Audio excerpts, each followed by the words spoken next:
We are back with another rendition of our Brownie breakdowns. Spencer German, Anthony Moeglin alongside. Excited to dissect some film with you. Another week in the books. And this one in particular is going to be a lot of fun to discuss with you guys because, man, what a game it was on sorry, I'm switching my microphone around here. Anthony, we talked about it a lot post game, I know, but just one of the probably top 5 Browns games, Browns wins since the team returned in 1999. Improbable. You're down 14-0. You're down 14 plus points twice, and you dig yourself out of that hole twice, and you end up winning the game on a last-second field goal. It was just remarkable. I think I put the stat out there. I know I wrote a story on this as well over at brownsdigest.com. The Browns were 0-59-1 against the division rivals when they trailed by 14 or more points. This is the first time they've ever accomplished that feat. Just incredible game, and there's a lot of little moments along the way that we'll get to that sort of tell us the story on how they were able to pull off the comeback. A ton, man. It's such an improbable comeback and one that is just not what we're used to. Like Kevin Stefanski coach teams aren't built to come from behind 14 points, let alone twice. And especially to do it in the fourth quarter, it was spectacular. They were pretty darn close to flawless in the second half. And we'll see that the defense was spectacular all game long. Yes, the scoreboard says 31 points. I think the offense and special teams spotted at 17. So you when you think of it in those terms, I think the defense was spectacular. Once Deshaun got it going in the second half, he was awesome. The playmakers were awesome. The offensive line was awesome. It was fun to watch, and I'm excited to dive into it. We won't waste any more time. We appreciate those of you who are jumping on with us live. But obviously this will be available for your consumption later on in the day as well. So we appreciate you jumping on in, and we'll jump on into the film now. Let's break it on down, Anthony. We'll kick it over to you as you pull up the telestrator here. And we're starting obviously early in the game. We know about Deshaun's early struggles in this one. He was, I think, 1 of 9 in the first quarter. Had the interception that got returned for a touchdown, obviously, on the second play of the game, which wasn't pretty. But I think one thing I noticed in this first half that I'm sure we'll discuss is just how Kevin Stefanski and the offense didn't get away from their game plan. We'll obviously get to this a little bit later, but they kind of stuck with the game plan, even though they were down 14-0. I think that was a big reason why they were able to kind of dig themselves out. But we'll kick it over to you and get this thing rolling. Yeah, that's a huge point of emphasis and a huge growth point, I think, for this offense is just sticking to it, not trying to force the issue later on and letting the game happen. So, I said all that it was a lot of good stuff. Well, starting in the first half, it was a lot of bad stuff. I think the game started at rock bottom, obviously. But it's really funny, when we think back to the Steelers game where you come out and empty, you're giving Deshaun a lot on his plate. And you could tell he was jacked up. He was nervous, makes a bad throw, pick 6. Well, my biggest concern then was like, hey, let's give him a layup. Well, this is pretty much a layup. This is as close to a layup as you can get. Like this is a high school route. Like when you guys go to a high school game on Friday night, you see this, right? It's just it's a version of getting to stick. So number 1 down on the bottom here is going to have a stick route here, and then you have just a flat concept here by David Njoku. If my pen wants to go, but anyway, he's in the flat for some reason. It's not taken here, but regardless, you can see my cursor going. He's right into the flat here, and this is as much of a layup as you can get. Right, David's wide open, and you'll see later in the game, when David Njoku has the football, he's hard to tackle. Well, this is perfect. Give him something to go with.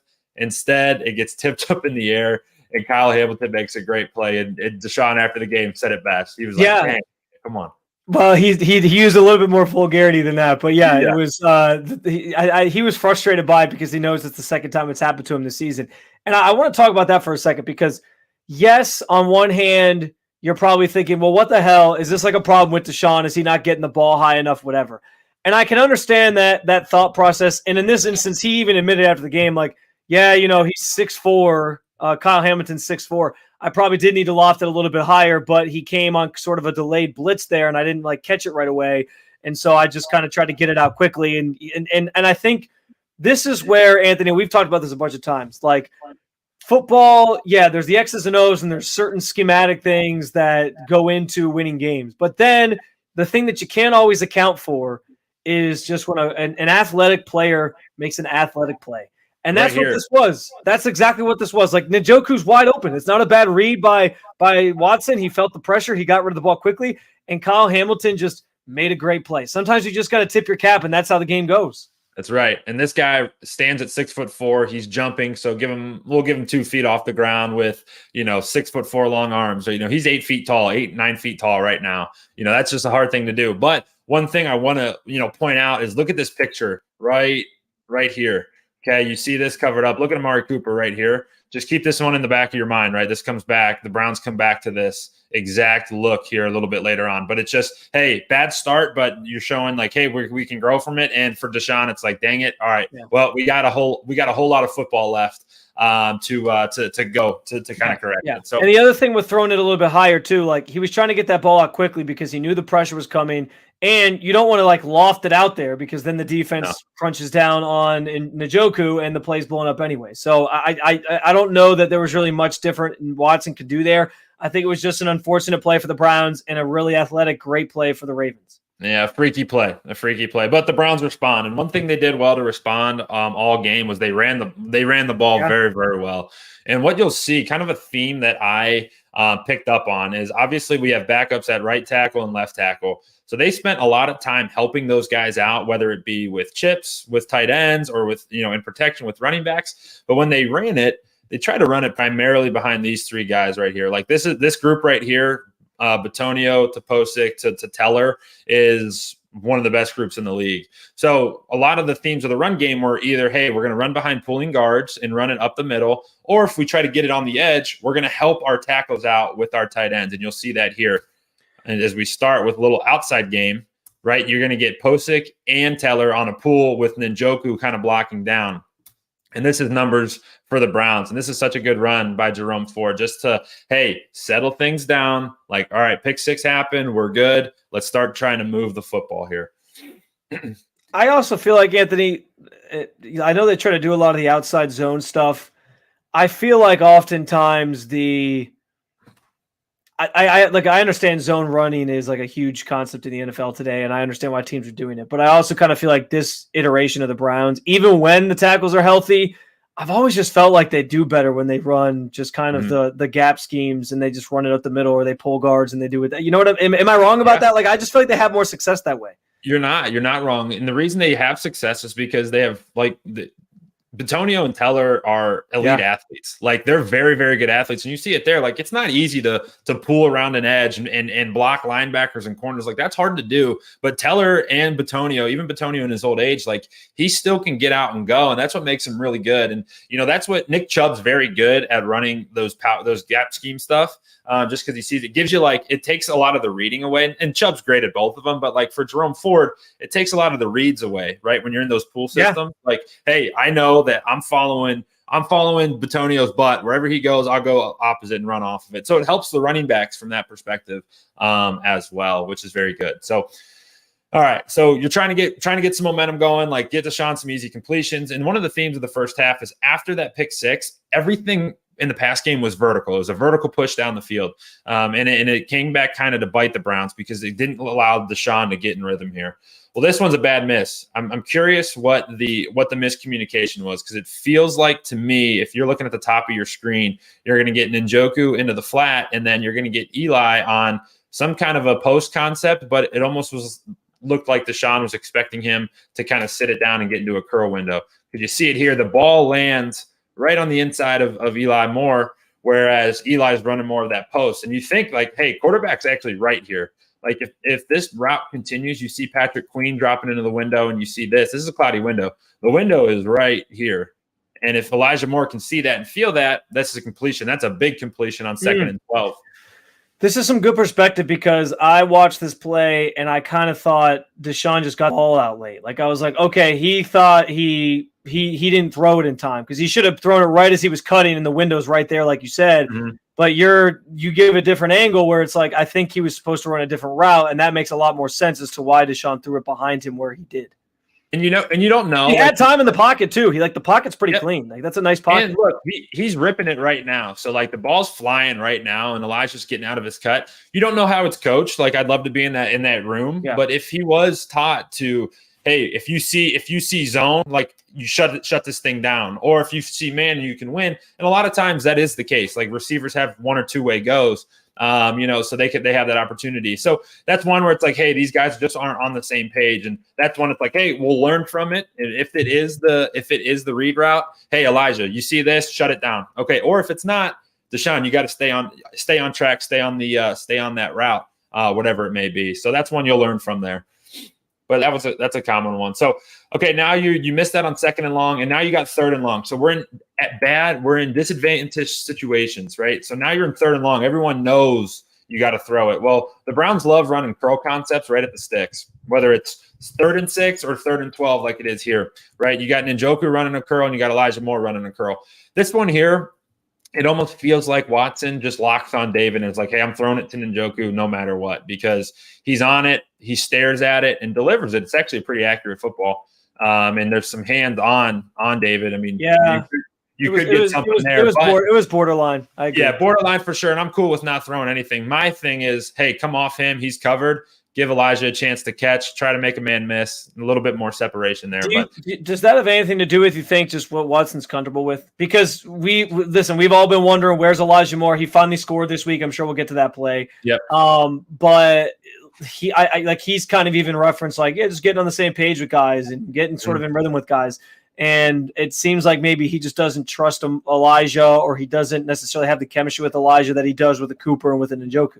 It could be that. Where I see it, honestly, Spencer, is Patrick Queen's right here, and he's thinking, all right, if he's trying to chase, maybe he runs past, or maybe he actually comes and David's running a route on a safety. Whereas outside, you got Kyle Hamilton, who's already picked him off, kind of sitting there right at the sticks. And like when you have a safety just chilling there waiting for you, that's tough, because if they're waiting to just drive on one, because they know you have to get right here. So they know that's where your goal is. It's like you have no leverage in the situation. His heels are right there and he can drive on anything. It may be a little bit of that. It may be a trust thing, but either or, you trust 85 and you're like, hey, we're going to give him a chance. And if he catches it, great. If not, we'll punt it away. All right. So Ravens' first offensive possession. We've already run a bunch of plays. Browns' offense doesn't look good, and the Ravens come out, and this sent a lot of people to start doing yard work because they just go right down the field. One thing that I want to kind of point out is, while the Browns' defense, they've kind of major in that man-to-man coverage scheme where you got Denzel and Martin and Greg Newsome really chasing guys around all day, and what happens is it leads to some big plays, right? But what it forces the quarterback to do is be precisely deadly accurate for 60 straight minutes. And I don't care who you are. You could be Tom Brady, you could be Patrick Mahomes. It's really, really hard to do that play after play after play after play. And you'll see that as the game progresses. And mind you, Lamar's the #1 completion percentage passer in the league. He's the most accurate passer in football right now. So if you can kind of to make him struggle, that signs in the good direction. One thing I love about this play, if I'm a Ravens fan, is just everyone's got this idea of Lamar that he just gets shotgun, runs around, makes big plays. Like, this is your standard bootleg, like, everybody, Tom Brady would run this play. This is not like, oh, we're going to get Lamar Jackson running around. No, this is like structured offense. This is a really good play. And this is as accurate of a football as you'll ever see. It's completed right here. Really good throw. Well, it's a perfect throw, and it's great coverage. It's good coverage everywhere. It's great coverage here. It's just a perfect throw and a big chunk play. And this was second down. They got a little run on first down, but second down, you get 20 yards, and now you're in scoring range.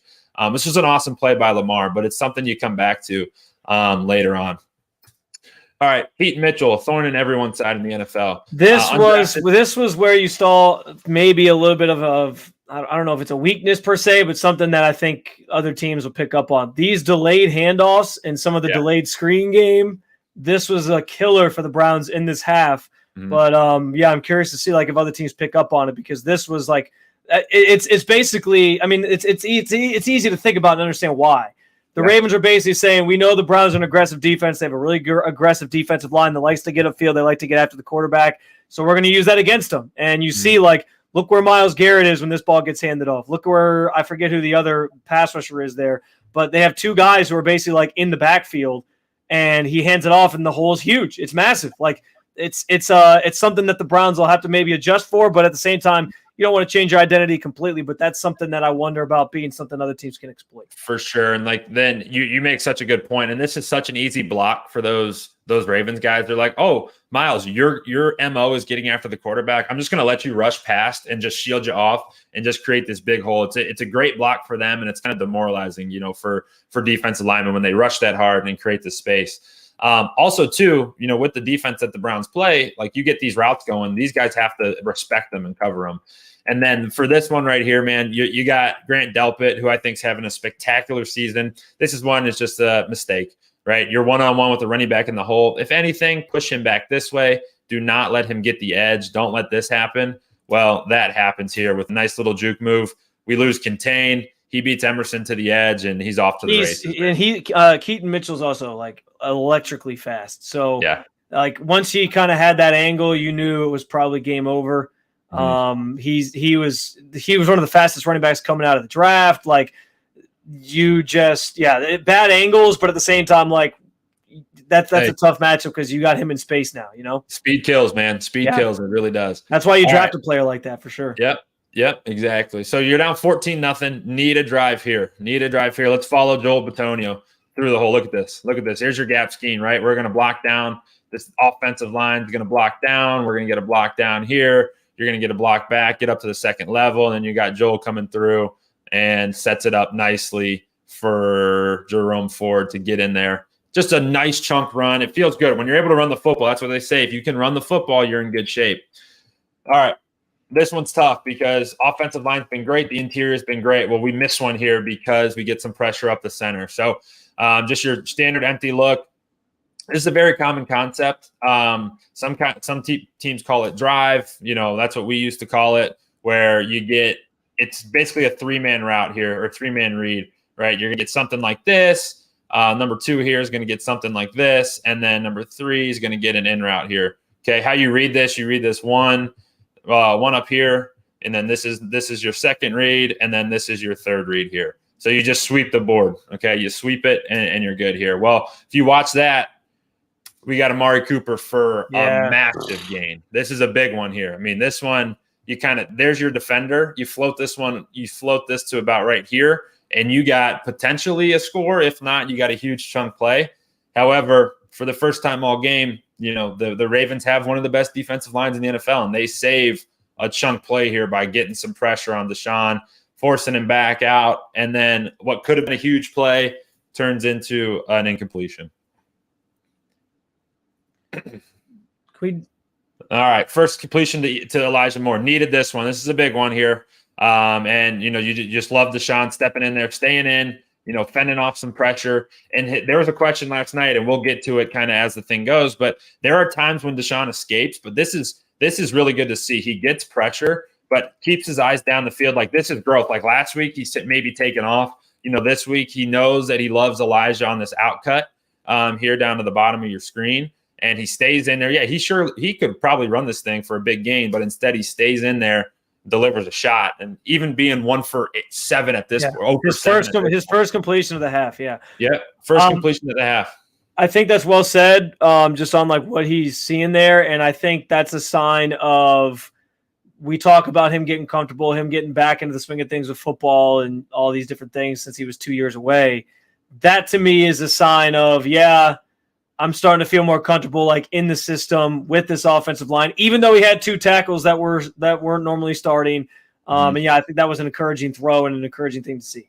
Super encouraging and good for the Browns. Get that drive going, get some points on the board. So, all right, we're trailing. Turn the ball back over to the Ravens. Now they're driving, right? We're in the high red area. Okay. And the reason you draft JOK is for plays like this. And I thought he was really, really good on Sunday afternoon. So this is actually a really old school play. This is a triple option, right? It doesn't look like your standard, Army triple option that we're so used to. But what you're going to get is you're going to get an inside zone here. Lamar is reading Zadarius Smith, so he can pull it. And when he pulls it, he has the option to take off and run, or he's going to have Odell here on a little hitch route there. Okay, so he's got 3 choices. He can either give it, keep it and run, or keep it and throw. Well, the read initially, Zadarius crashes down. It's a keep read. Well, the problem is you have a missile in JOK flying off the edge, just like this right here on this side. So he kind of messes this up. So Lamar pulls. He looks to potentially run, can't because JOK is right there. So then the decision is throw it, and Odell is open, but JOK bats it down with his left hand, and he actually on the TV copy, you can't see him bat it down. All you see is like the camera like pans to Odell and comes back, and JOK has the ball. You're like, did he pick that off? Is he gone? But it just bounced right back to him. But you just love. There's another play later on where it's a similar look, but JOK flying through like a missile.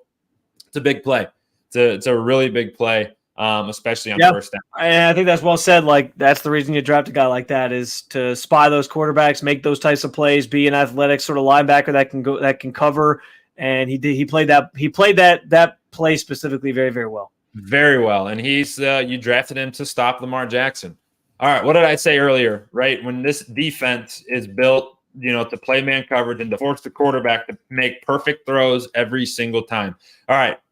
Ravens have one here. They dial up a good play. They have one. All right. You're going to get some kind of hitch right here. This is their version of mesh. Okay. You're going to get this coming across like this, something over the top here. And then out of the backfield, you're going to get a wheel route. Okay. Great coverage. They were great play. You see this all over the place. In high school and college, in the NFL, everywhere. But they have one up the rail. Okay, Taki on guess who? Keaton Mitchell, right? Speed demon on Taki, who's not our fastest guy. Well, Taki does a great job covering it. Really, really good job covering it. And then Lamar puts a really good ball out there. This is as close to perfect as you can get. But if he keeps him running, he runs under it for an easy touchdown. He has to get him to turn around, and Taki's there to get his hand in there and break up the pass. It's a great play, but again, it's that aggressive man coverage that makes it really, really challenging. So it's awesome stop there, force a field goal. All right, need points. This is a great shot here. All right, this is your standard. This is some kind of play action here where you're going to get Njoku coming across. He's going to clear out, run vertical down the field. And then you're going to get Amari on an in-breaking route just like this. This is a two-man route. You're really hoping to throw this one to Amari, and this ball is shot to Amari. This is a great throw coming off play action in rhythm, right? Gets to the top of his drop, one hitch, boom, and delivers a perfect throw right on the 50-yard line. Love it. So now we're rolling. Now your drive's moving. Let's start getting in rhythm. Okay. So now we're going here. This is a really good escape by Deshaun Watson. You'll see this kind of often. Second and medium, drops back to pass. Everything's covered up, right? Covered here. Amari potentially breaking open, but that's all right. You're breaking out of the pocket, and you're athletic enough to do this, right? Use your feet, move the chains. Just keep on moving the chains. And you'll be in good shape. This was third and long. Right? This is a huge play for the Browns. That's a play where you notice the, two backup tackles coming back to bite you a little bit. James Hudson kind of gets, whiffs a little bit on this play. What did you notice, I guess, all day about those two guys? Because I thought at moments they were okay, but there was a number of plays where I just saw you see James Hudson just get completely just bull rushed into Deshaun, and he has to scramble or he has to make a different decision. And I thought Garen Christian did all right. There was moments for him too. The strip sack, he lets the guy gets past him and gets to Deshaun. That's coming up later in the game. But yeah, I thought they were okay, but there was definitely moments where you see a bull rush like that and you're like, that's not happening to DeJuan Jones, So no. I thought that was interesting. But what was your read on those two guys? I would agree with you. They were okay. Because in situations like this where you're in third and long and you can't help them every time. You're going to see a lot of chips and all sorts of things with linebackers and running backs. Well, sometimes you can't do that. And that's when you need your tackles to stand up strong. Well, that's when they kind of broke down a little bit, and it wasn't horrible. Like, obviously, we'd be having a different conversation if the strip sack was not recovered by Wyatt Teller, because that would have been the end of the game. But I thought they were okay. They were just okay. Not bad, but not great. Well, and to your point, I think Stefanski did a good job schematically trying to cover up those guys the best he could. I also think on a play like we just saw, this is where, you're paying Deshaun what you're paying him. You traded the 3 first-round draft picks for him. You got this guy to make those because he can be that threat. He's not Lamar Jackson. He's not going. You're not going to necessarily scheme up as much as you would for Lamar to like, hey, we're just going to flat out use you as a runner.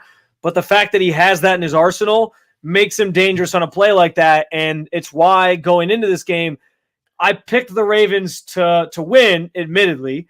But I thought, like, yeah, the 2 tackles not being out there is a problem. But Deshaun, in theory, is supposed to be a guy that can kind of erase that if needed. And he did that, I thought, throughout this game, even on the bum ankle, which I thought was huge. Yeah, you're exactly right. He can make up for that. He certainly can. So, all right. Now we get that first down. Now you're kind of in scoring territory. You better be ready to go. Let's go get one in. So this is a fun little shot play. This is just double sluggos here. So slant and go on both sides. Okay. And you slant and go like this. And then you read that they're going to roll down to take Harrison Bryant. And then there's one high safety in the middle of the field. So you see the roll down. And now as you're Deshaun, you're throwing off of this guy. So this safety is obviously shaded. They showed cover 2, and it ended up being cover 1. Yep, he rolls down in, and then he's supposed to roll, whether towards the middle of the field or whatever. But you're obviously going to shade Amari Cooper, okay? So quarterback freezes him on this side of the hash and knows he's going back to the bottom side of the screen.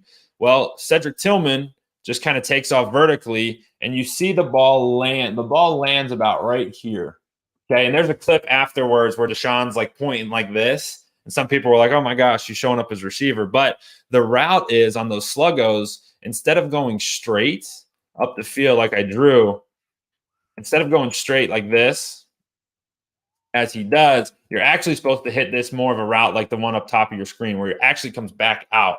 Okay, so Tillman keeps it pretty straight, and Deshaun's kind of on a different page where he's like, hey, I'm expecting you to get back out. You see Amari at the top working to the back to the numbers, whereas Tillman's working straight up the numbers, right? So this ball misses just a little bit, but it was almost like Deshaun was expecting Tillman to work back out and then go high point one, because you're 6'4", and go give your guy a chance. He'll learn from that, and that'll be one that gets corrected on shot plays down the road. It's really good perspective on that play specifically. It's just so minute, right? And that's a rookie who hasn't run it before against Marlon Humphrey, who's seen it 1 billion times, right? So he, it's just a difference in just this much can kind of change the game. All right, Jerome Ford saves the day. Okay, we're backed up. We need to get something going here. He runs inside. This was his best run of the day, right? There's not much here behind our guards and tackles. Still a pretty decent gain, right? Remember, here's the first down marker, right? So we're deep. We're way behind the sticks. Okay, he spins off of it, stiff arm, and now he's making. This was a great run. This was a really, really good run. He made his own path, found his own way, spun out of a tackle, and got the Browns set up in the red area. He was really impressive on Sunday, like really, really good. His best game for sure as a pro. No question about it. All right, here's a good one from Deshaun. This is a quick one. Everything pretty much covered up down the field. Don't force it. You maybe could have given one to Njoku here. You probably should have, but you're on 2nd and 30 or 2nd and 20 after a holding call. Okay, maybe give this one here to Njoku, but I'm okay with pulling it down and just trying to get some yards, right? You have points right now. Let's just make sure we don't make a big mistake. Let's get some points. Okay. Again, this goes back to we kick a field goal, 17-6 currently at this point. This could have been a dagger. Okay. But again, man coverage makes you have to be accurate every play.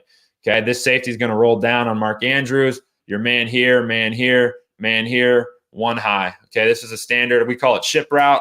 Oh, he got me on the blitz. Oh, see, we're in actually cover 0. All right. There's no help deep. Juan Thornhill on Zay Flowers, advantage Zay Flowers. But man coverage all day long makes you put a perfect throw out there and you just miss it. But it's just enough for the Browns defense to get off the field. And you definitely escape one here, but that's the defense, right? You give up some stuff early, but you make the quarterback have to continue to make plays. All right, and then when you do that and you're a glue on everybody, right? Everyone's covered up. JOK got him, Newsom got him. We're covered here.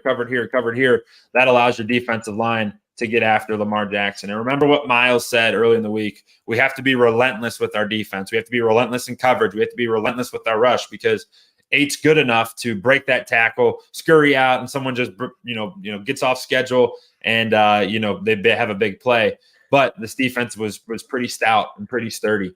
I also want to mention because in the third quarter I started getting the classic Browns fan tweets about where's Myles Garrett been all day. Oh yeah. And as I was watching this game back, there was a play in the first quarter where Lamar gets sort of pressured by Garrett rolls out to his right, tries to throw the ball to, I forget who it was, and he misses him. Mm-hmm.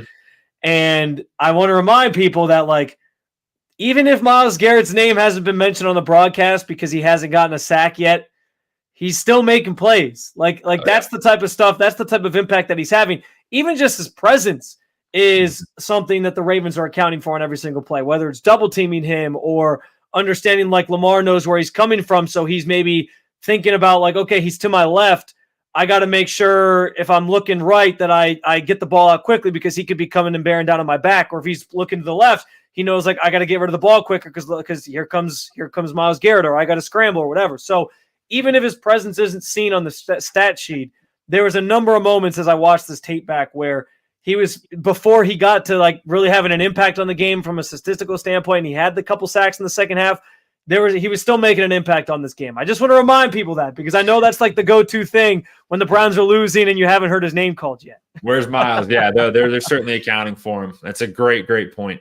All right, we'll be quick with this one. I just thought it was really good. They have a reverse dialed up, but the Browns are all over it. JOK sniffs it out, doesn't make the tackle, but the Browns are rallying. Look at it. 1, 2, 3, 4, 5 guys at the football. Big play on second and short. Yeah, Moves them and back. that's caused by JOK though. Him getting past the tackle and forcing that play wider allowed the rest of the defense to kind of rally. Really good play. Absolutely. All right, Browns get Lamar here. This is the standard. They call it a double mug, where here's your defensive lineman and your other defensive lineman's right here. Well, you got 2 linebackers kind of standing up. You got Greg here on the edge, and then you got another safety here on the edge. Really, quarterbacks don't know who's coming and what the coverage is going to be behind it. So it's really hard to determine, what happens. Well, Taki drops out, and then you get a late drop out here by, I'm not sure who that is. I can't see the number. But anyway, kind of confuse them and disguise some really good coverage, forces them into a sack by, guess who? Greg Newsome, right? How does Greg Newsome get half a sack? Well, they're mixing it up, right? Just showing him one picture at the start of the play, totally changing it to something else. Really good defense. All right. And then what happens after that, right? So they were into Browns territory, right? The defense stiffens up a number of times. Lamar misses that deep shot. And now you got Justin Tucker attempting the long field goal, which turned out he's not the Justin Tucker that we're used to anymore. Starting to miss a little bit, showing a little bit of life, but great block. Jordan Elliott gets the block. And Anthony Walker thought he was going to go, but he runs out of gas right about here. I was laughing this entire time because I was like, who does Anthony Walker think he is? Like that he tried to reverse field and thought he was going to like just take this one down the sideline to the house. But you're right, though. A great play by Jordan Elliott, guy who is kind of forgotten about on the defensive line because of all the big names that they brought in this offseason. But he's benefited from having those guys out there and on a play. I know this is a special teams play, but you certainly heard his name called on that one. It was a great job by him. And you're right, like generally Justin Tucker's automatic from out there. So you're once the Ravens cross the 50, the only way you're keeping them off the scoreboard, it feels like, is by blocking a field goal. Like that's it. Yep. And the Browns got one there. And we know how impactful that play ended up being when you only win by 2. Absolutely. All right. Be quick with this one too. Just want to show the push of this interior offensive line, right? Line of scrimmage is on the 38, right about here. They move those Ravens defensive linemen back to the 35. Jerome Ford doesn't get touched to the 35. Like that's hey, your offensive line leaning on that interior, right? Still the second quarter, but they're leaning on him. All right. Remember pick 6. Okay. I told you to keep your eye on this play. Okay. Same exact play. Tillman, boom, right here. Njoku into the flat. Okay. This is the exact same play they ran first play of the game. That Kyle Hamilton, there he is, coming screaming off the edge. Well, Deshaun sees it. All right, it's covered up. Hey, they probably talked. Amara is probably like, hey, get off of that. Come back to me in the middle of the field because there's nobody left. All right, great job getting through your progression, seeing it, learning from the picture before, getting to your open guy, and there's a 40-yard play on a 5-yard pass. All right. This one here, now you're in the low red area, right? First and goal. Need this to be in the end zone. Got to finish this in the end zone. Okay, we get a read option here, right? Jerome Ford inside read. You're reading Jadeveon Clowney right here when he comes flying off the edge.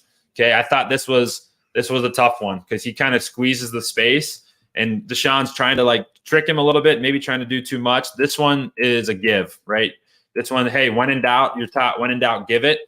Because your running back's going forward. Well, he should have gave this one because Clowney eats him up, and then he gets hurt right there. just was one of those like, hey, just read your keys. Don't try to do too much. And Browns would be, in better shape here. But a little bit of a mistake that led to his injury. All right. Everything's covered up, right? When you're down this low in the red area, it's third down. You have points already. Let's just get out. Ooh, my bad. Get out of here. No blood. This is good. Create space and then just throw this thing away. Thought it was a smart decision, not trying to force it. All right. We all saw this. Very surprising we didn't get a call here. Okay. Yeah. This was. I mean, we get lucky. I would have been very bummed out. I would have been screaming at the top of my lungs. Come on. That's not roughing the passer or unnecessary roughness, but 9 times out of 10, this gets called. When it's a quarterback, even if he was still in bounds. So I understand. And actually Mike Ford talked about this yesterday in his sort of like post-mortem press conference that he did with us. And he said he wasn't worried about the flag coming in because he said he was still in bounds. And he said also Lamar kind of put his shoulder down. And so he was like, okay, I guess we're just playing football then. He just hit him. Yeah. And I was like, you can say that. You have the benefit of saying that because the flag wasn't called. But we know, right, yeah. I mean, 2 weeks ago, I forget which game it was, but there was I think that maybe the Seahawks game or something. There was a sack that somebody the quarterback got sacked and they called it roughing the passer. I was like whenever it's a quarterback, you just don't know what they're going to call, man. So he got lucky on that one to me. I did. Yeah, and so did the Browns, right? Imagine if they're 15 yards from right here, because this is the very next play. So 15 yards from there, put you at the 50. Now you're in Justin Tucker range, right? They just need one more completion, and you never know. But again, here we go. Spence. Man-to-man coverage, got to be accurate all day. Well, Lamar misses about 13 yards short, right to Mike Ford's hands. Splits him in the numbers. Great play. And now you're like, all right, for the Browns, it's like, let's get 3. Let's go. This is a huge possession. You just took 3 points away from them, right? So you're up in that category. Now let's go turn this into 3 points, right? So you need points here. All right. So we drop back to pass. You probably could have tried to fit one in here for sure. But I'm okay with this. Good scramble. Now take off. Let's get a couple yards if we can. Good. I'm good with that. All right. We missed something on second. So now we got 3rd and 8. Very nice job here. Just getting to Elijah Moore. Get to your guy. He was running sideways. I'm like, dude, get up the field. He finally does. He puts his foot in the ground right here. Gets up the field and moves the chains. All right. So on the broadcast, they were saying that this was probably the edge of Dustin Hopkins' range. They needed about 3 or 4 yards. So you just need a couple yards. This was a good shot. I love the decision to go back shoulder here to Amari.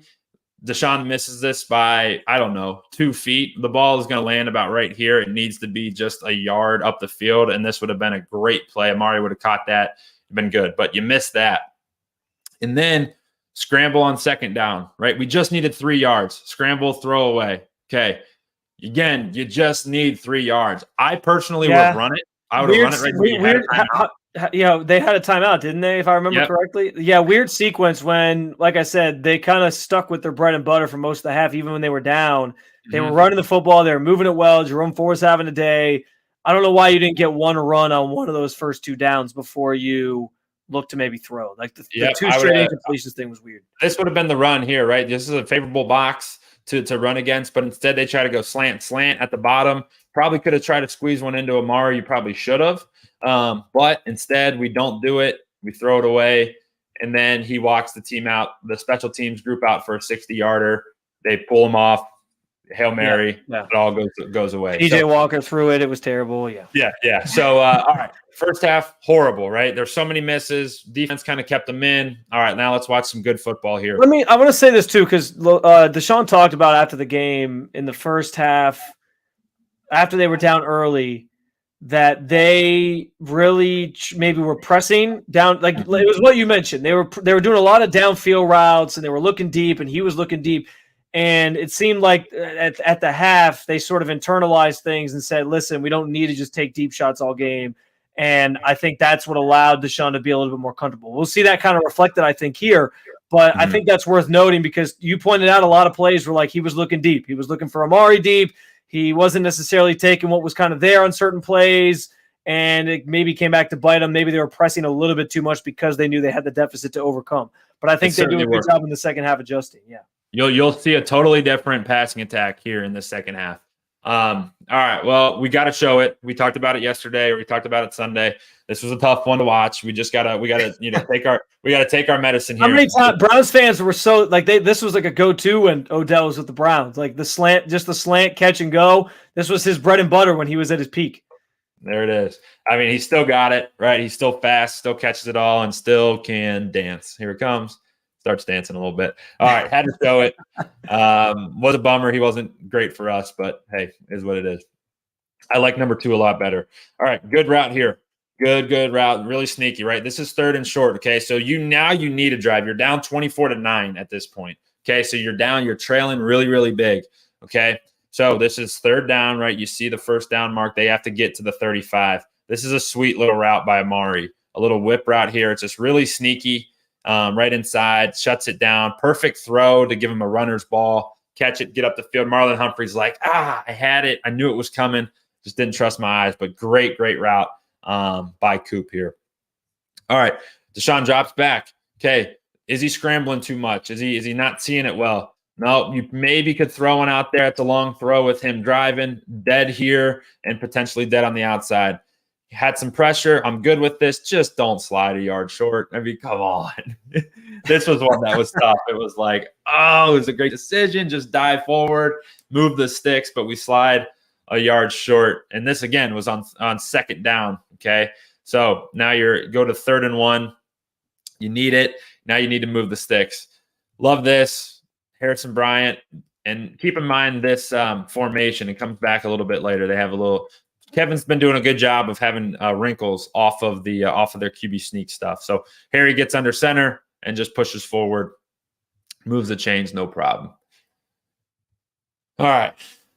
Good job here. Look at Atkins. Look at Jordan Atkins off the line. Kyle Van Noy here. I didn't show the play, but he got blown up earlier. He was playing pretty mad all afternoon. But here's Jordan Akins who makes the catch. Just watch him at the start, right? Gets beat, pushed to the ground, rolls around, gets up, and he's like, hey, man, I'm wide open. And so is Deshaun. Deshaun sees it here because that's kind of part of the route concept with Chief coming across like this.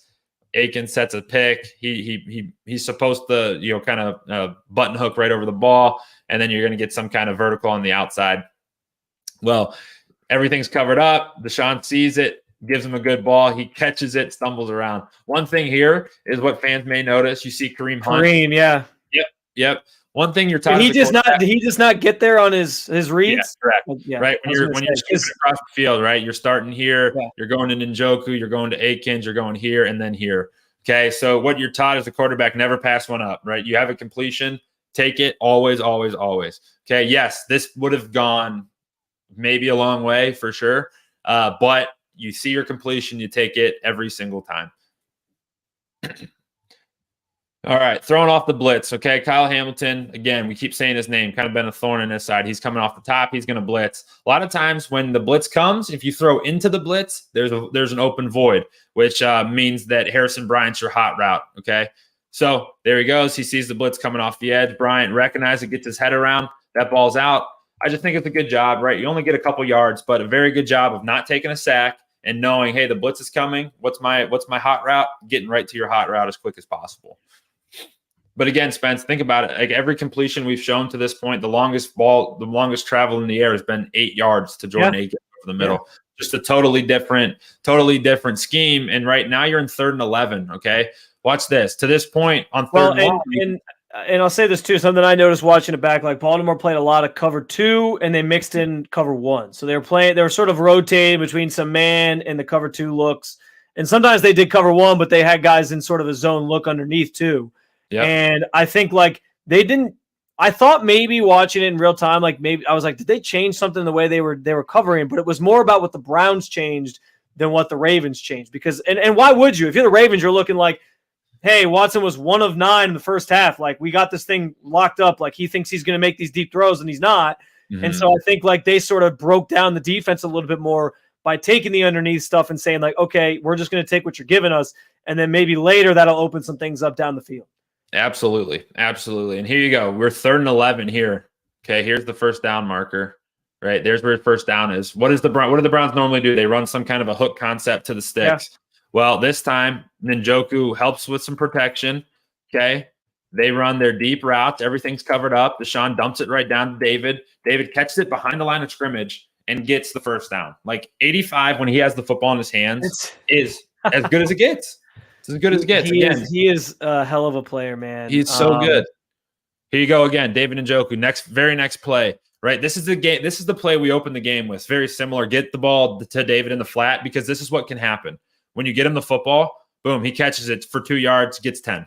Again. It's amazing too. Like they at this point, it's on tape. Like they love running these kind of chip and then leak out type plays with Njoku, where he blocks somebody briefly and then kind of runs a route and gets open in space, and they try to utilize him.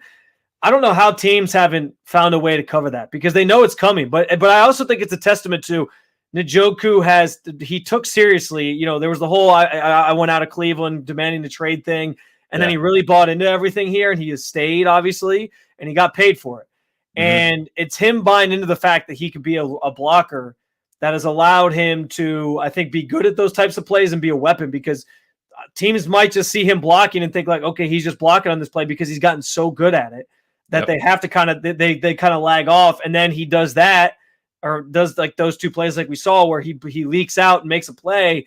It's a testament to him and just how bought in he is to both of his responsibilities as a tight end. It's great. For sure. I couldn't have said it any better myself.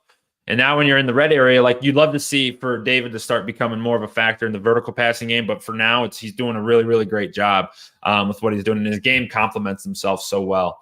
Okay, so now you're in the red zone, right? This is the 17-play drive, okay? So, again, every pass has been very short. It's been very accurate, and you're going to continue that. You're going to continue that here. So, here we go. Make sure we're good.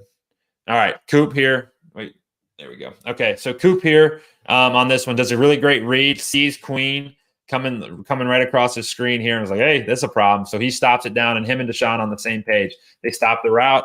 He gets a nice completion inside the 5. Very well done. Very, very well done there by both those guys, setting them up. And then boom, you hand it to your finisher. All right, here comes Kareem. Bang. Right. Gets hit at the 3, gets hit at the 2, finishes in the end zone. 17 plays, 75 yards, 10 minutes. Okay. Because they were methodical. Yeah.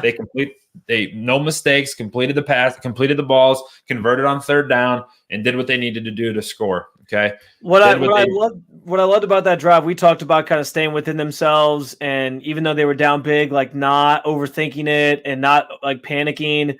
And that drive to me was a statement of, okay, listen, yeah, we're down big, but we're going to try to stick with what we do. We still have time. We'll see it, and we'll just see what happens. And I went back and counted this, and I thought it felt pretty balanced in real time. But after the game, I went back and looked. There was 9 run plays on that drive, including one with Harrison Bryant, and there was 8 passes on a 17-yard drive. Like, that's about as balanced as it gets. They were working the run of the pass. They were mixing and matching different things. They showed you some different looks. They got the ball to different players, and it ends with a touchdown, and then obviously the 2-point conversion here that you're going to show. Just an all-around, like, that's what you want. That's what you want in an offensive drive. If you're trying to come back in a game, if you have a lead in a game, whatever, just milk the clock and do what you do best. And I thought they did that on this drive very, very well. No question. You said it perfectly there. This one here, everything's covered up. You're trying to get Cooper the ball coming flying across the field, right? If he throws this, just a heads up, it looks like it could be open. It's dead. This Cooper dies, or this is a pick, because this guy right here has kind of got his eyes on it. Great job here by Deshaun. Red Sea opens up, get it across the goal line. All right, job finished. Job complete on that drive. First drive of the half, touchdown. Okay, awesome. All right, so they give the ball back to the Ravens. Okay, the Ravens driving a little bit here. They're going down the score. Okay, here come the Browns defensive line. Did Myles Garrett make the trip? He sure did. We get Grant Delpit first, and then we get a second level of pressure here by JOK, and I can't tell who that other guy is up top, but it is Myles. It's Myles on a half sack. So there's Myles' first half sack of the game. Boom. Love that.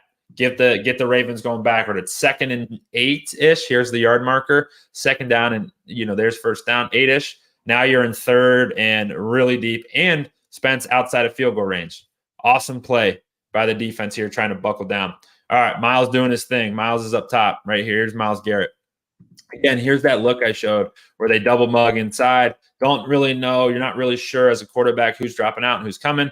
Both linebackers drop out. Everyone drops out underneath. So you got four deep, 3 under, and you let Myles Garrett throw his guy by. And come here, Lamar.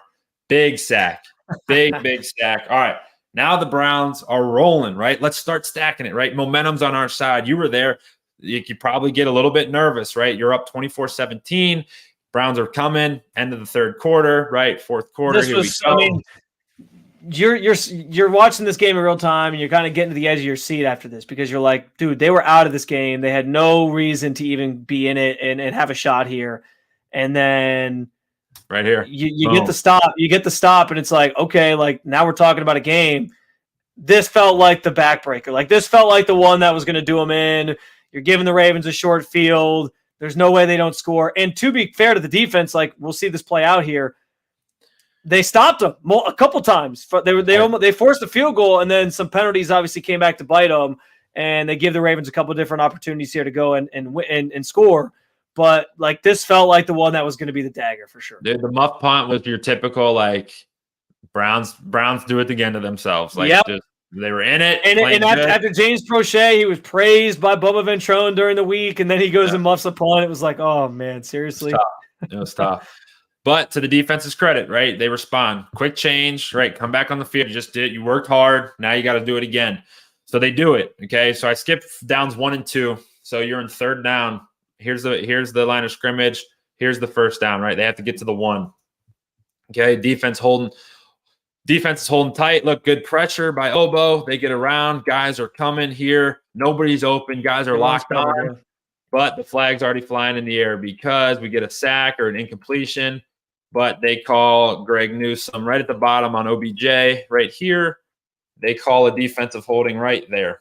And this one that hurts, man. There's not much there. Not much there at all. And you see the flag flying in right now. It feels weird. We saw that one earlier in the game with Njoku on the early in the game. It was like the second drive of the game for the Browns that we said like, okay, maybe ticky-tack, maybe you let it go. This one felt similar. The difference is like Njoku's route was kind of stopped, and in this case, like OBJ's trying to continue his route, so you kind of stopped him from doing that. But it was close, man. It was close. Like it didn't feel like the game was kind of being evenly officiated in that way. I'm not saying like it was in favor of one team or the other. I just meant like it wasn't consistent, like with some of the calls that were taking. No question. Yeah. So then the next play, they run it in. Okay, they run it in, but there's a holding that backs it all up. So we'll be quick on this one. Just want to show here's JOK. Again, I showed the triple option earlier. We kind of talked about it. Just watch him here. He's a missile. Watch this. Just flies back, gets a hit on Lamar. Can't bring him down, but allows the guys enough time to rally to him. But same exact look. Right, where the defensive end, and this is how it's coached, okay? So, like, think of something to come off of this from an offensive perspective, but you're just teaching your defensive ends, hey, when we get read option, take the running back, and JOK, you have to read it, and you have to fly over top and take the quarterback.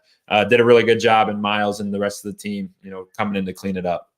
Yeah, JOK was excellent. Excellent. We talk. I know it's the cliche at this point with him, like you draft him for this type of thing, but he proved he like lived up to that 100% in this game. Mm-hmm. Like he was flying and getting guys. We've seen a couple plays now where he was flying out and getting guys, and even if he missed the tackle, he made it so the rest of his defense could kind of rally to make it. So absolutely. All right, shield your eyes.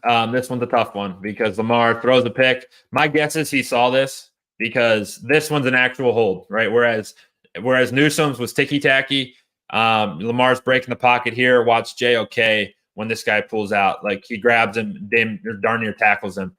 So unfortunately, that one is actually a hold. I know Rodney McLeod picks it off, but that one is clear as day. He knew it. He saw the flag. He knew it. But again, a good play negated by some defensive calls. Yeah. So that sequence there was really tough. Defense stops him, force the punt, muff punt, get him to 3rd and 10. Bad call. Then they drive him back a little bit. Then get him into 3rd and long again.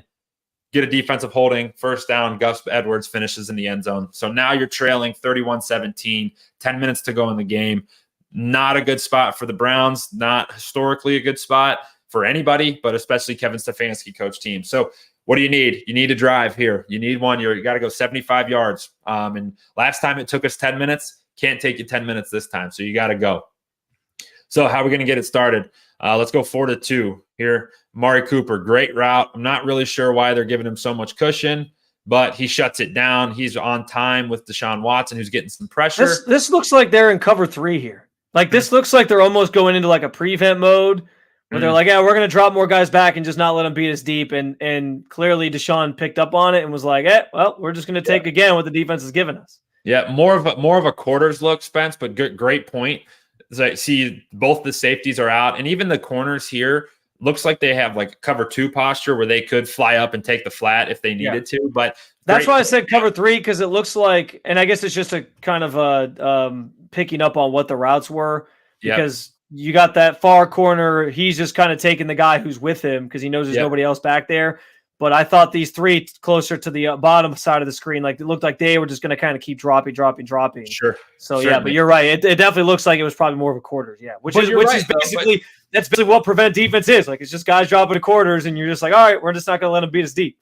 Exactly. To your point, I mean, this safety's on, I think this is Geno Stone. He's on the 50-yard line. Like Deshaun's throwing this from the 15, no big play. The point is no big plays, because guess what can beat you? Guess what can keep the Browns in the game? A big play. So they're just keeping everything in front, but we'll take a 30-yard gain to start the drive. Coop, great job. Get some yards after catch. All right, now we roll. All right, bully ball. This is my favorite play of the game. Very next play. Guess what? We're going to throw a 5-yard route to Njoku, and he's going to get 30 on it, because he carries Geno Stone. Watch this. This was awesome. It's so good, man. It's so good. Yet again, another testament to Njoku. If you get in the ball in space, he can do stuff like this. Dude, he's a legitimate weapon. He's an absolute weapon. He's jacked up. I mean, he's the heart of this team. Like, he'd do anything for this team. He's fired up. You can't tackle the guy. And now the Browns are rolling. All right, very next play they throw one deep up the sideline to Cedric Tillman. They get the PI. So now you're in the red zone, okay? And now Deshaun Watson, this is what makes him great, right? Any other quarterback potentially taking a sack. Can you start from the beginning of the play again? Sorry. Absolutely. I wanted to watch this one again. Go ahead. There you go. So Elijah Moore comes out of the backfield. So they've been showing that a lot early on. But again, this is another play where your tackles kind of became an issue for you. But again, Deshaun Watson's legs make this play not dead in the water. Boom. You're so right, man. Look at that. That's a great point. It's a great perspective on it. And he breaks the pocket. And now, dude, he's got 2 choices. Once he gets free of that guy, he thought about Njoku. Look what it does. He thinks about him, and then, I keep clicking through it. He thinks Njoku right here. And he's looking at him. Yeah. That linebacker there. He says, nope. And then he sees Elijah Moore. Boom. We're going to give it to him. Was it me, or did it look like Eli almost drops this? You could tell he was trying to run before he had it. He was so anxious. He was so anxious to finally get in the end zone. Just catch it. Oh, man. But, hey, and again, Njoku was such a weapon on that drive. The defense starting to now realize, like, hey, we got to account for him. Mm-hmm. That just looking at him holds them up enough to get Elijah Moore free to get in the end zone. That was, great job by Watson on that play. So 2 drives for the offense, 2 touchdowns. Okay, so and 2 75-yard touchdown drives. So looking good. But now you're trailing 31-24. Need something. Very first play of the drive. Come on, Obo right here. Obo Okoronkwo hasn't said his name all game. No sacks, no nothing. Doesn't matter, because I'm going to rush the quarterback really hard. And another helmet deflection to Greg Newsome. Let's go, baby. Come on. Get in the end zone. His first of his career. This was to me the play of the game. You're down a score. You kept fought every time. It seemed like we talked about it. They kept shooting themselves in the foot every time they got close. Every time we thought they were going to sort of swing it back in their favor, tie the game up, something happened, and then they finally get the score that essentially equalizes. Of course, they missed the PAT. But, this was huge. I also credit to Obo, because they teach you as a defensive end or a pass rusher, like, don't let your body get into the blocker. And he did a great job of, like, keeping his arms extended, and that's what allowed him to time the jump and get up and get his hands free so that he could actually make that play. And it doesn't happen without him, man. So all around, great defense from both people who are the key elements of this play. And also, like, Greg Newsome, he came in full head of steam. He was like, nobody else is getting this ball. I'm getting this ball, and I was going to be full speed by the time I caught it, just head to the end zone. Just again, I can't say enough about this play. It was incredible. And what I love too, and what makes me feel good about it is, yes, the deflection off the helmet gives it to Newsome. But to tell the truth, this ball's picked off by JOK. If this flies out, JOK's driving on it. And that would have been because Lamar was late to the flat. Either way. So that makes me feel good. It was going to be a pick six either by JOK or Newsome. Well, as long as he doesn't drop it like Cameron Mitchell a couple weeks ago, right? That ball is definitely, he's out late with it, and JOK is driving on it. He's going to be right there, but we'll take it. I love Greg. Get him a pick, give him an interception, and get him into the end zone. Awesome. So good. So good. I want to point out too, because like the when you look at the Browns points allowed and all that, and that's a stat people like to use when you're talking about defense, especially this game for the defense. Like, they technically gave up 31 points, but you got to remember, like 7 of those came on a pick six, and then the drive previously we were just on a couple of series ago, the muff punt sets them up with a short field. Yeah. So you're talking about 14 points that came from the offense having a turnover, and then a driver that started on like your 12, and they gave you one back with a pick six of their own. So really, to me, like you kind of cancel those two out. They only really gave up like 17 points to me, like which is crazy to think about. To the best football. Yeah. So I don't know. Not that that's a bad metric. I get why people bring that up, but at the same time, I just want to be clear. Like, there was a lot of people saying like, oh, well, the Browns defense gave up 31 points and they didn't look their best, but it was like, guys, like they were still pretty good in this game.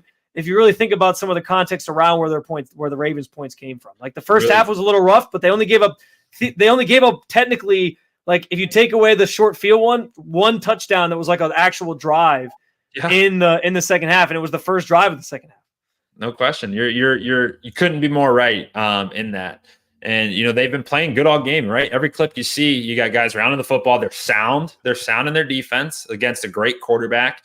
And, they're going to give up some plays, but they just bend and they don't break, and they do a really nice job. So my favorite here is you weren't watching the broadcast. The Fox guys, Jonathan Vilma specifically, I'm pretty confident to say that he's not a Browns fan. We'll just put it that way. But Greg Newsome, he was calling Greg Newsome. Who'd you say wasn't a Browns fan? Jonathan Vilma. Oh, okay. He was the color commentator. Not a big Browns fan. But Greg Newsome, right, just has the pick six, and now he's back lined up again with OBJ. What happened last? Or this is Aguilar? Or no, this is Rashad Bateman. It's Bateman 7. Yeah. So basically, the broadcast was saying all game how Greg Newsome was this backup who like doesn't play much, but only has to play because Denzel's out. So anyway, pick six, and then very next. That's not even true. It's not even true. It wasn't even close to true. So next play, Greg Newsome locks him up on the slant, right? PBU. Awesome job. All right, let's continue to cover. Coverage forces pressure. Okay, look at this. We're covered everywhere. Covered here. You're covered here. You're covered here. You could potentially check it down, but you can't get there because Za'Darius wins. We got winners inside. You got coming off the edge. Look at this. Za'Darius tries to make the play, almost gets there, but it don't matter. Again, we saw this earlier, Spence, first drive of the game. Same exact kind of a throw, right? Same exact kind of a throw. He was dead accurate the first time. Man coverage makes you be accurate from snap 1, snap 100. Okay. I honestly thought once Za'Darius dove on that play, I was like, this is going to be the play where Lamar just like works his magic and he finds a way out of it. And I think one of the Miles talked about relentless pursuit. Mm-hmm. I also think one of the keys with Lamar is like, just don't leave your feet, man. Like, don't leave your feet and try to dive at Lamar. He's going to make you miss, and he's going to make something happen, and you're going to regret it. Don't dive, man. It's awesome. No, and then watch Za'Darius here. So you get number 99. Look at this game-saving play. Okay. They run a zone read. Again, this is more power read where he can pull it or keep it. It actually is the correct read, but Za'Darius dives to make the tackle. Okay. It's a good tackle. He got him wrapped up, but if he doesn't make this play, look at this. I mean, if Za'Darius doesn't make this play, and we'll see in the crib. Instead, Za'Darius makes the play, and you can see it. Lamar's on the ground. Yeah, like, he was frustrated. Yeah, he knew. I was wide open, but hey, that's why you trade a 5th rounder for Za'Darius Smith. Okay, 3rd down. This is my favorite play, and I'll show you why. Right, go back to what Miles said: relentless pursuit and relentless coverage. Okay, they're dropping 8 or they're dropping 7. Okay, here's your Tampa look. right? You got the deep third. You got a deep third. He's on the deep half. Mike Ford going into the flat here. You got double there, and you got coverage here and coverage here, okay? So they're covering. Here's the first down marker. Okay. Nothing's open. Nothing's open. Everything's covered. All right, he breaks contain. Za'Darius is chasing. Miles is chasing.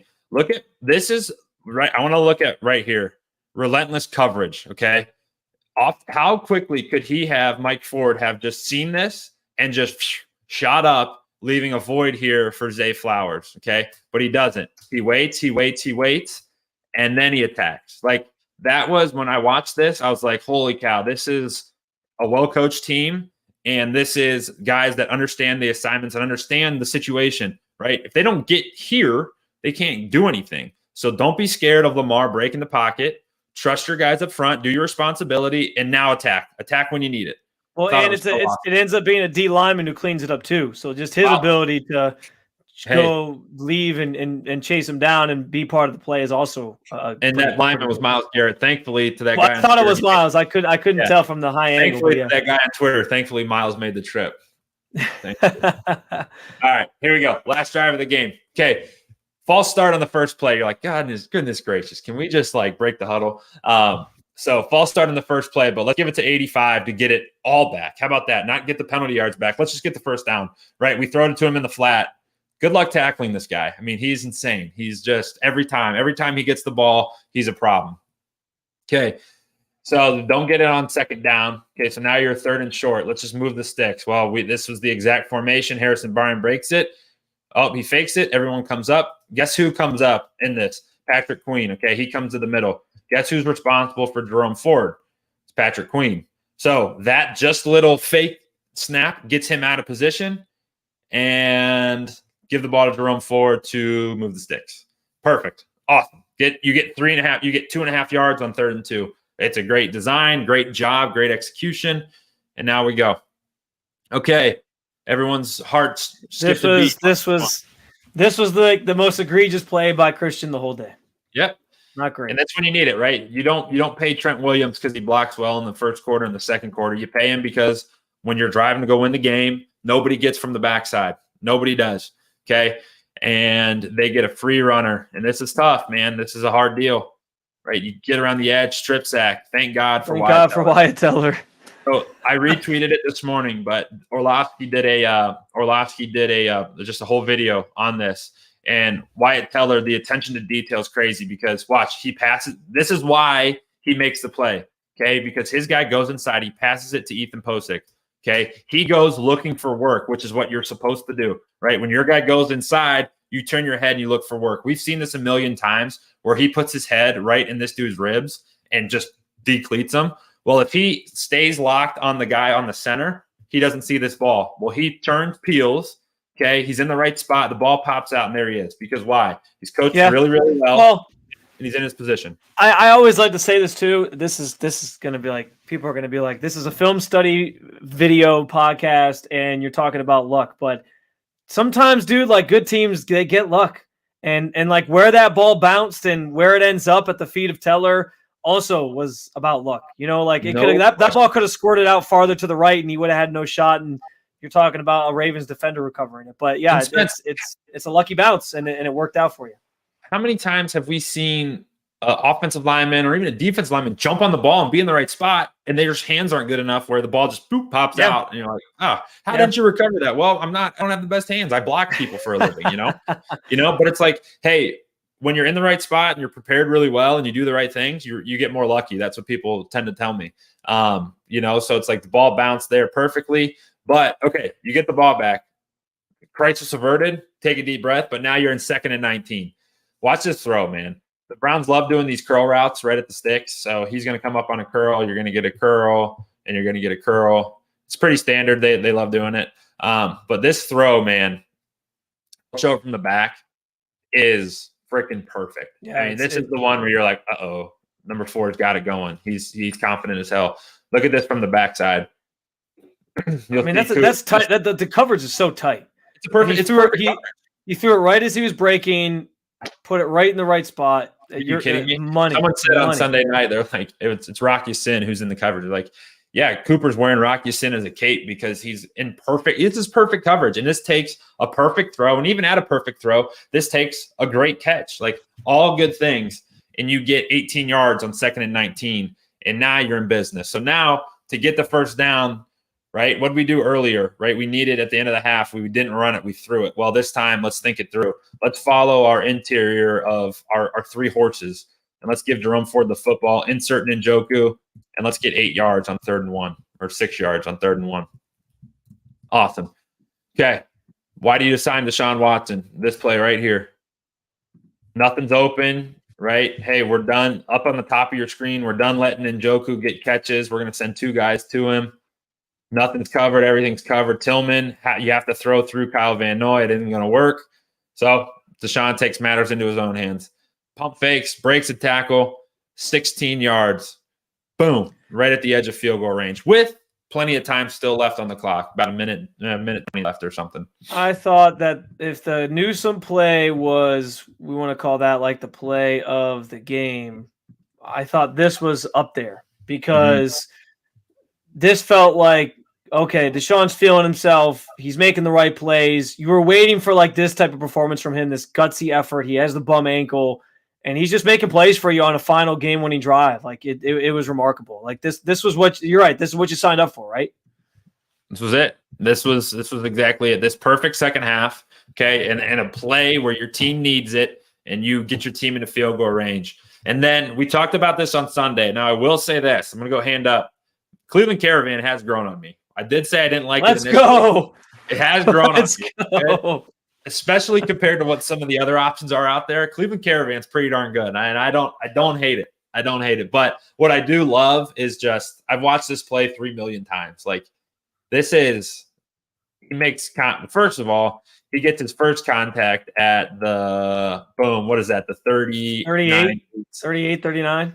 38. He gets stuffed up at the 33. Here come the boys. He gained 5 more yards at the first contact.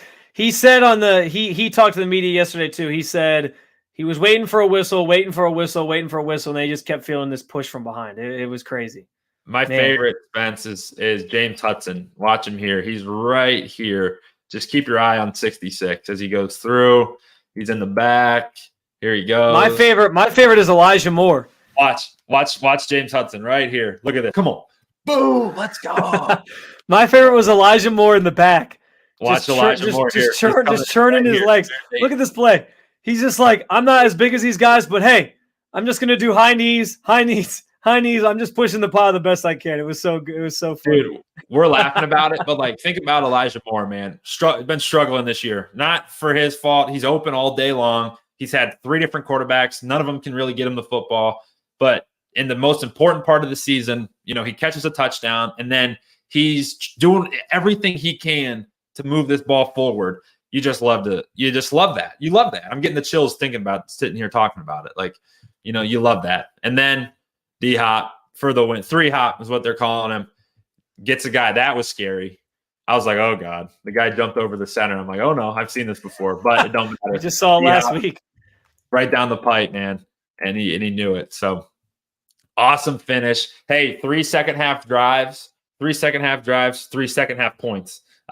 Just an incredible performance by that by the Browns offense just to get it going and finish it all out.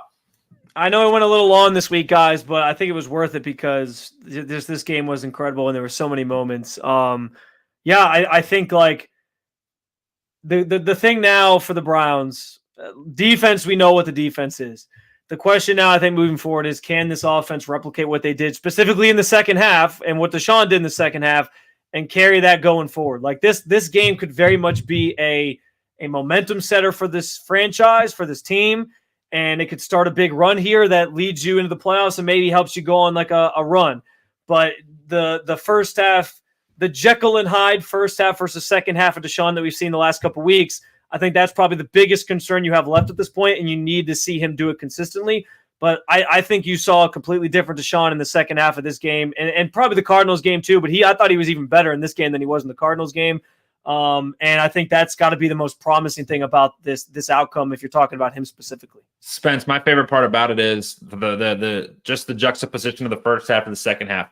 First half, everything down the field. We're trying to push it. And it was almost like they went into halftime like, dude, stay within the offense, check it down. We're going to shorten everything up, and we're just going to play our game, right? We're way out of it right now. We just got to stick in it. How many times did we say last week, or did we write, if the Browns are in it in the fourth quarter, they have a chance. And guess what? They were in the fourth quarter. And when you have an elite quarterback, you always have a chance. I was impressed to see him kind of just take his medicine, start checking the ball down, not playing hero ball, and lead this team to victory. I think that this is a jumping off point for him specifically. Yeah, for sure. You got your money's worth. You got what you paid for in Deshaun in that half. And that's what a great quarterback can do, is win you those types of games. Now, can you do it against Pittsburgh? Can you do it against Denver? Can you do it against Can you keep this thing going as the season continues? Because what do we always say, right? Are you playing meaningful football in December? A quarterback is supposed to be the difference when you're playing meaningful football in December. Like, that's supposed to be the person who takes you over the top. If he can do it for 60 minutes, man, like, this team could really go places. But obviously, I think this is a statement win. The fact that they didn't panic as a team, just completely different vibe around this Browns team than we've seen in previous years. They had so many opportunities to throw this game away, and the fact that they came out on top, I think, is a true testament to just the poise and I'm trying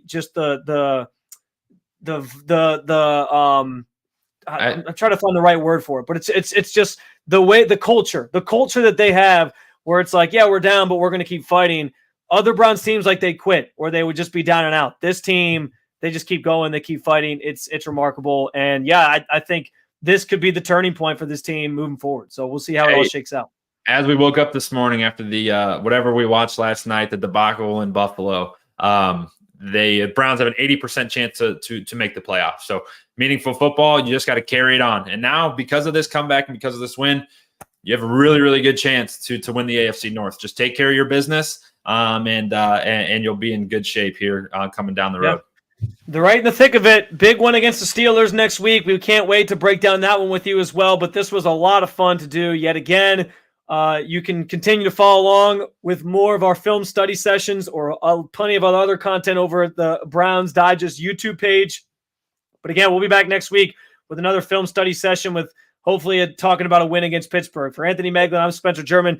Be sure to keep on following along with all things Cleveland Browns over at brownsdigest.com.